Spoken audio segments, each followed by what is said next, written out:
Hello' গাইছ, কি খবৰ আপোনালোকৰ? আজি আমাৰ ছানডে ডিউটি খোলা আছে, সেইকাৰণে ভাবিলোঁ আজি ছানডে স্পেচিয়েল কি খাওঁ। চিকেন বনাই আছে আমাৰ বগাই। আজি ডিউটিও হ'ল আৰু খানাও হ'ল।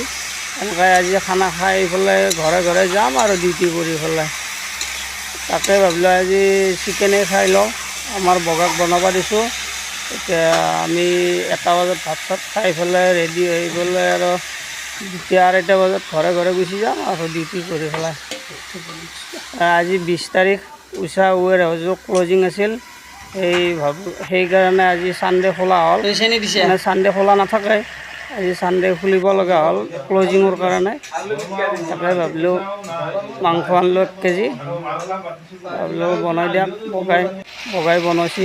এই চাইছোঁ আলু কি সুন্দৰকৈ বনাইছে।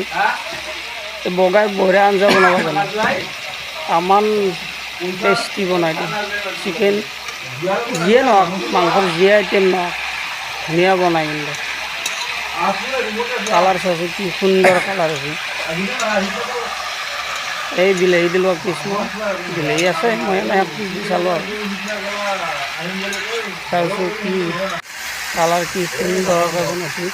ভিডিঅ'টো ভাল পাই যদি লাইক কমেণ্ট শ্বেয়াৰ কৰিব। ধন্যবাদ।